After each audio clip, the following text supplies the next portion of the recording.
You are in the middle of a conversation. Someone is saying something. And then, without warning, you know what they're going to say next. Not because you guessed. Not because it was predictable. You know it the way you know a room you grew up in.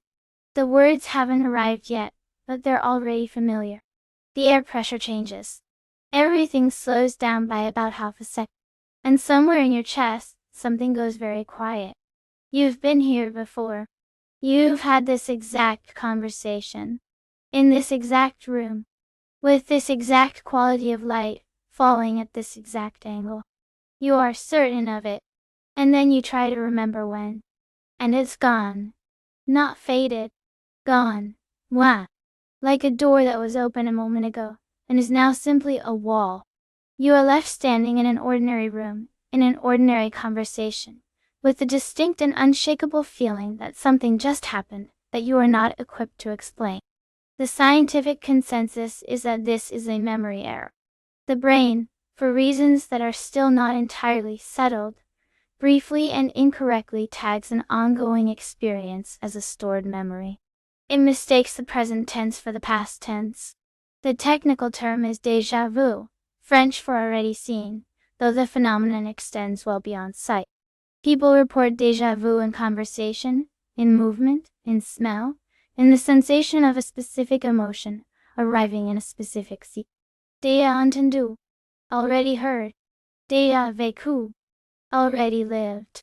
The word already is doing significant work here. The leading neuroscientific model points to the temporal lobe, the region of the brain responsible for memory encoding, pattern recognition, and the sense of familiarity. Something in that system misfires. The familiarity signal activates without a corresponding memory to attach to. The brain briefly believes it is recognizing something. It is not. There is nothing there to recognize. That is the explanation.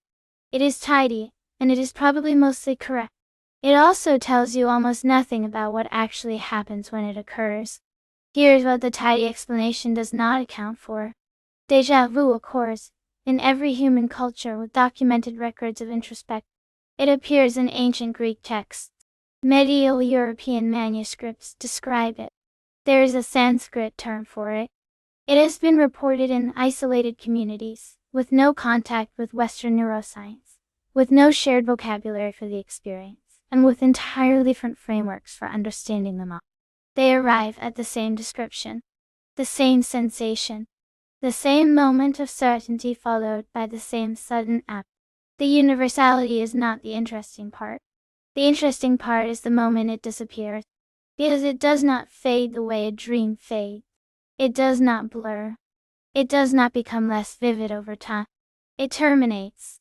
The moment you direct conscious attention toward it, the moment you shift from experiencing it to examining it, it ceases. This is not what happens with other memory errors. False memories persist under scrutiny. Misattributed familiarity can sometimes be traced.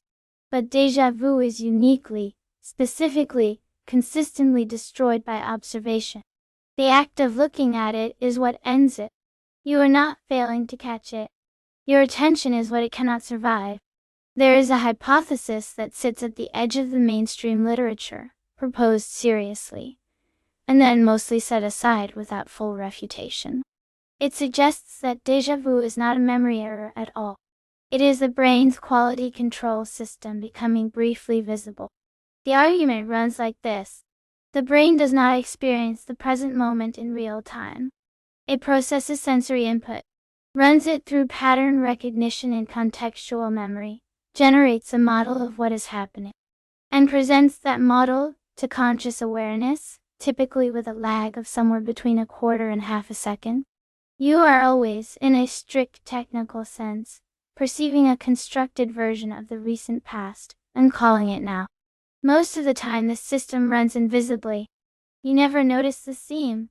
But occasionally, under conditions associated with fatigue, stress, certain medications, certain types of epileptic activity at the low end of the threshold, the quality control process double-checks the model it just generated against itself. It runs the same input twice.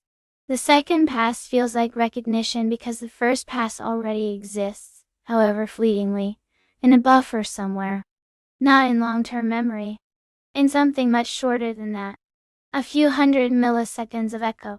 And your consciousness, which is already working from a slight delay, receives the signal. This has happened before. It has. It happened a quarter of a second ago. You're remembering the present. And the reason it vanishes when you look directly at it is that conscious attention breaks the loop. You cannot observe the verification system from inside it and have it continue to function normally. The observer effect, applied inward. The brain catches itself checking its own work and stops. What this means, if it is correct, is that awareness has a small but measurable blind spot in its own operation. There is a layer of processing between the world and your experience of it that you cannot access directly. You can only infer its existence from the moments when it misfires and briefly becomes detectable.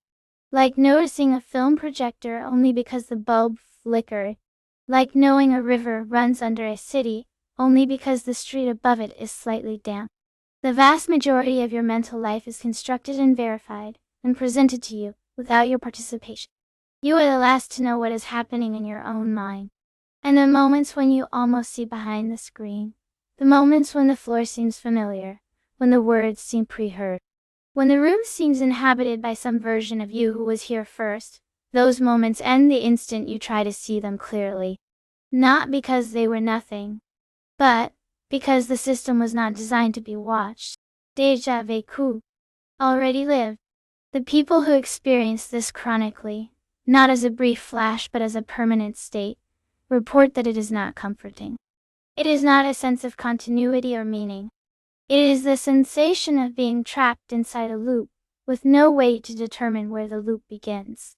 Everything familiar. Nothing new. The present arriving already worn. Most of them eventually stop trying to examine it. Not because they stop noticing. Because they learn that looking does not help.